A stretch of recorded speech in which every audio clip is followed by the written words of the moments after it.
Bienvenidos a Oscuridad Integrada.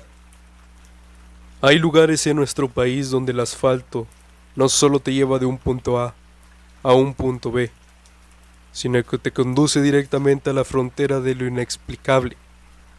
Son las carreteras que atraviesan la noche, los túneles verdes de la selva y las cumbres silenciosas de la sierra.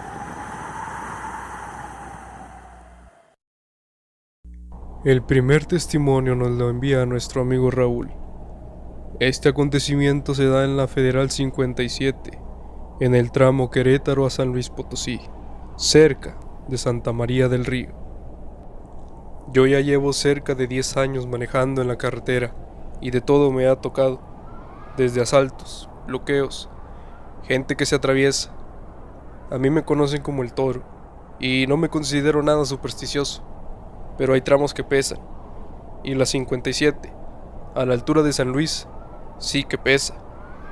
Me había echado 3 cafés en el último paradero, pero por más que le metía nitro al cuerpo, la noche se sentía bastante pesada. Eran las 3 de la mañana. Llevaba autopartes en mi camión hacia Saltillo, y el único sonido era el sonido de las llantas, un zumbido, algo estático. En ese tramo de la 57 antes de llegar a la capital potosina, hay un punto al que le llamamos el espejo. Dicen que se llama así porque si estás muy cansado, ves cosas reflejadas que no están ahí, cosas que no quieres ver. Esa noche había un silencio absoluto. Había estado chateando con un colega, el Búho, por el canal 19, preguntándole si había retenes. La conversación se cortó de golpe. Lo último que escuché, justo después de que él dijo su ubicación, fue una tos seca, como si alguien estuviera sentado a su lado. Apagué la radio. Preferí el silencio de la cabina. Crucé el puente de Santa María del Río y la carretera era recta, flanqueada por campos oscuros.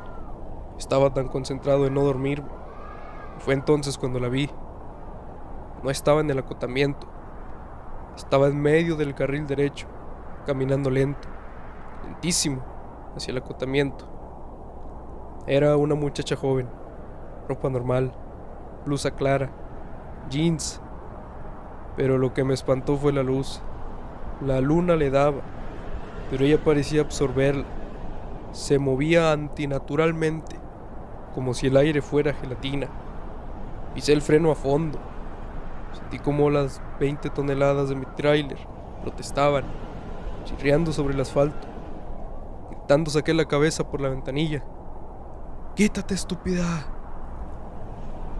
Ni volteó. Solo siguió caminando hacia un punto donde yo, por viejo, sé que hubo un accidente fatal hace años. Una mancha negra desvanecida en el asfalto. Detuve el camión a 10 metros de ella. Su rostro, visto a través del parabrisas, era pálido, transparente. No tenía miedo ni rabia, solo una inmensa tristeza. Abrí la puerta, agarré mi Magitel pesada y bajé a la intemperie. «¡Te vas a matar! ¡Es peligroso!», le grité. Ella se detuvo. Por fin volteó. Sus ojos, vacíos, se clavaron en mí, pero no me miraban a mí. Estaban fijos en un punto justo detrás de mi hombro, al reflejo en la ventana de la cabina. Me quedé helado. Sus labios se movieron. Un susurro que el viento se llevó, pero que me entró por el pecho. No mires el espejo. Instintivamente, hice lo que me dijo que no hiciera. Alcé la vista al espejo lateral derecho de mi Internacional y no vi mi tráiler. Vi el rostro de ella, pero destrozado, polvoriento, con la frente abierta, y detrás de ese reflejo vi un coche volteado y calcinado que no estaba ahí en la realidad. Di un brinco hacia atrás, me tropecé con el escalón de la cabina. Cuando me recuperé y miré el asfalto, ya no había nada. La carretera estaba vacía, solo la mancha oscura del accidente viejo. Me subí, cerré con seguro y arranqué el motor. Me temblaban las manos. Aceleré a fondo. No me detuve ni siquiera para ver el retrovisor interior. hasta que crucé la caseta de cobro. Cuando por fin miré el espejo lateral derecho, solo vi mi propio reflejo, sudoroso y asustado. En ese momento entendí la leyenda del espejo. Ella, la víctima, no estaba tratando de asustarme, estaba advirtiéndome. Ella se distrajo, se vio en su propio espejo lateral por la fatiga, y en ese segundo el camino se la tragó. Desde esa noche, yo miro mis espejos solo por obligación. En las 57, a esas horas, aprendí que los reflejos a veces no son el pasado, sino el futuro que te está esperando, y a veces el que te avisa es un fantasma.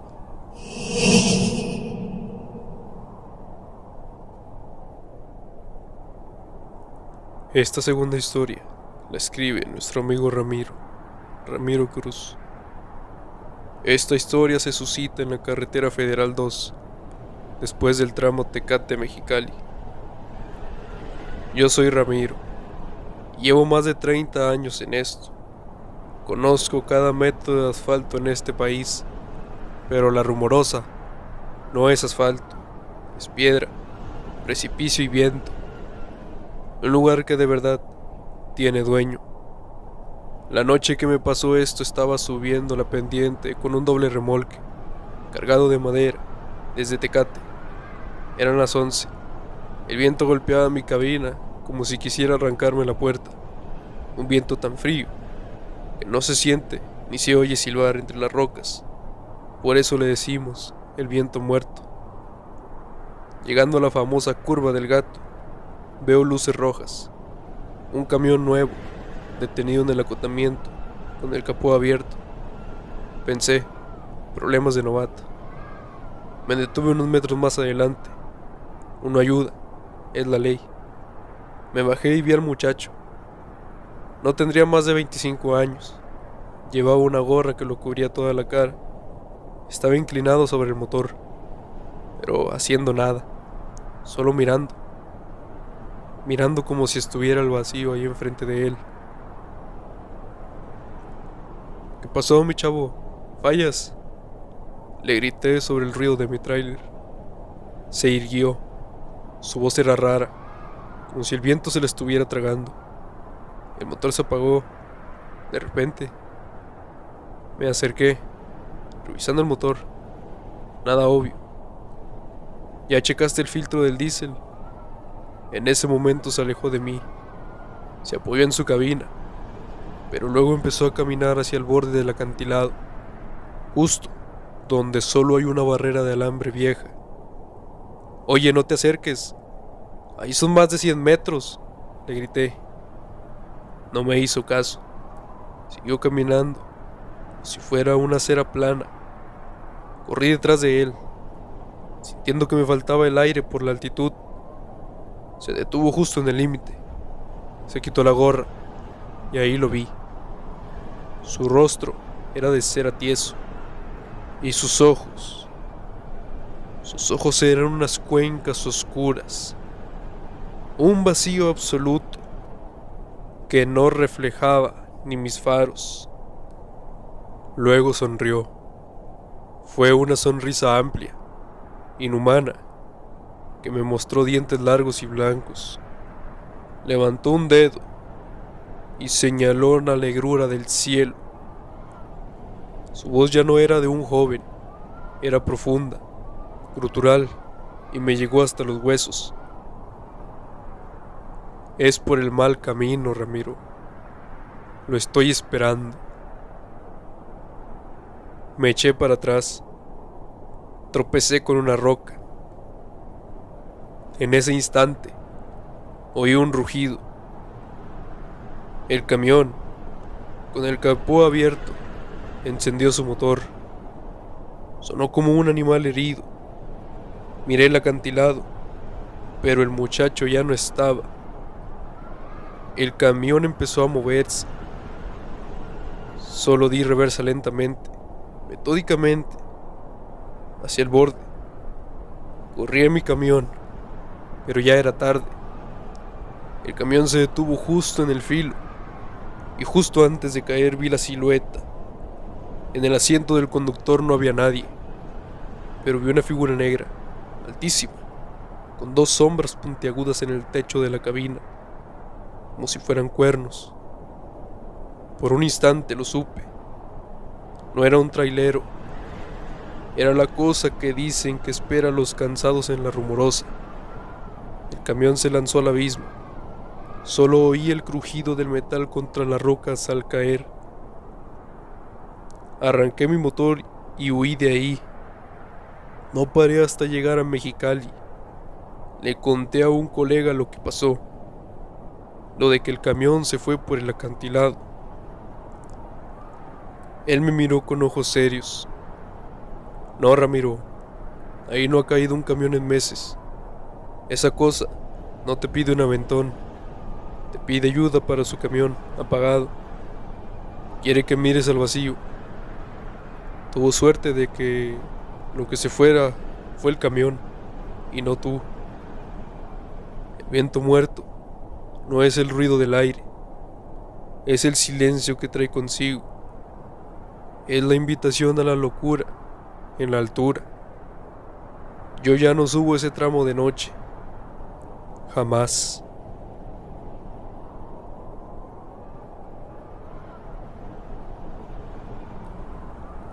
El remitente de la tercera historia es Fernando Ruiz. Esta historia se suscita en la carretera federal número 180 de su tramo de Coatzacoalcos a Villahermosa. Soy de Jalisco. Amo la velocidad y el asfalto seco. Por eso, el tramo de la 180 Sur, bajando de Coatzacoalcos a Tabasco, siempre me ha parecido una maldición.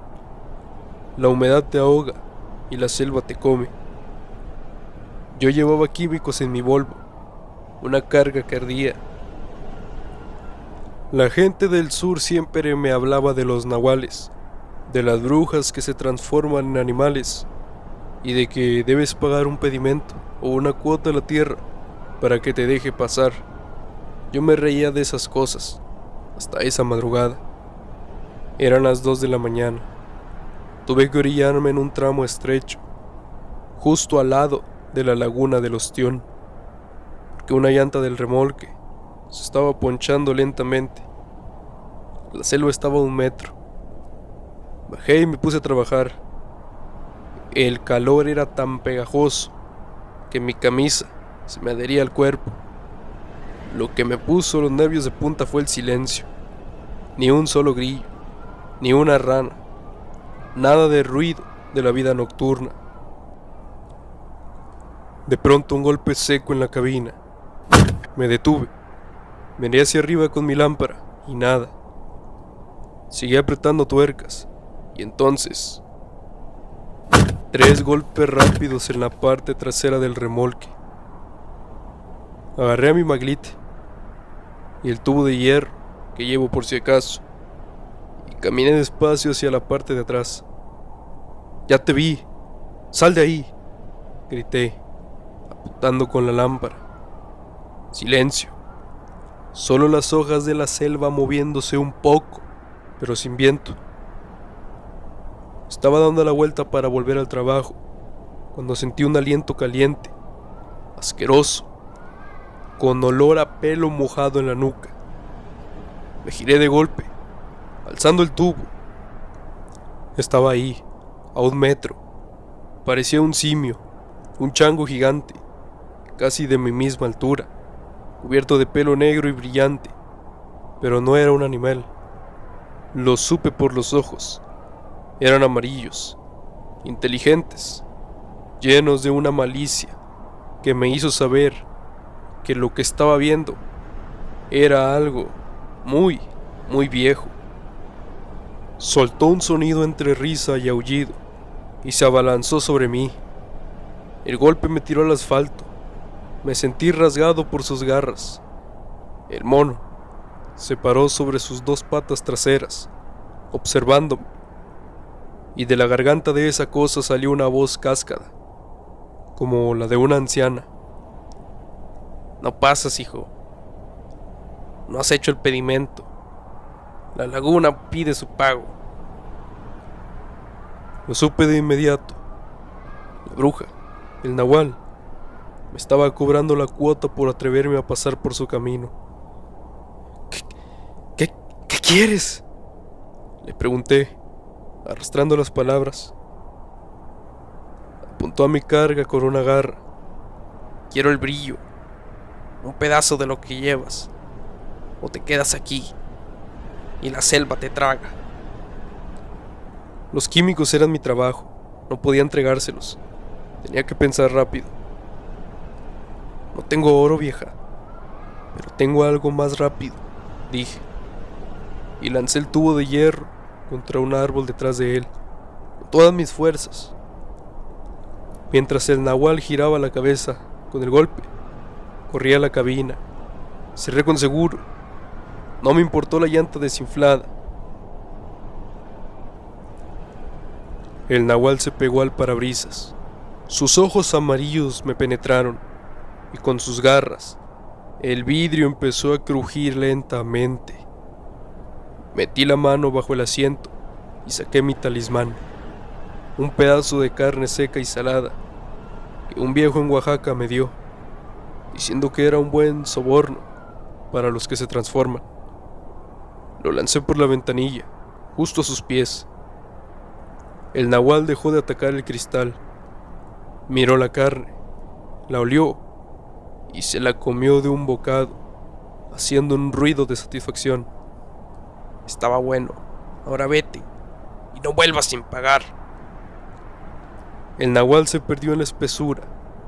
Yo arranqué el camión y manejé con la llanta desinflada hasta la primera estación de policía en Villahermosa. El oficial más viejo no se asustó, solo me dijo: es la changa del ostión. Tuviste suerte con tu pedimento. Ella respeta la ofrenda, pero si la molestas, te deja sin alma. Ahora cada vez que cruzo ese tramo de la 180, me orillo un segundo y dejo una fruta o un cigarro en el acotamiento. Es mi pago, mi pedimento, mi respeto a la oscuridad de la selva. Y desde que lo hago, nunca me ha vuelto a pasar nada. Espero estas 3 historias hayan sido de tu agrado, algo breves, pero intensas. Si el formato te gustó, te invito a ver nuestros demás videos en el canal, asimismo como suscribirte, dejar tu like y, por qué no, también tu comentario. Recuerda ver bien donde nadie escucha. Esto fue Oscuridad Integrada, presentado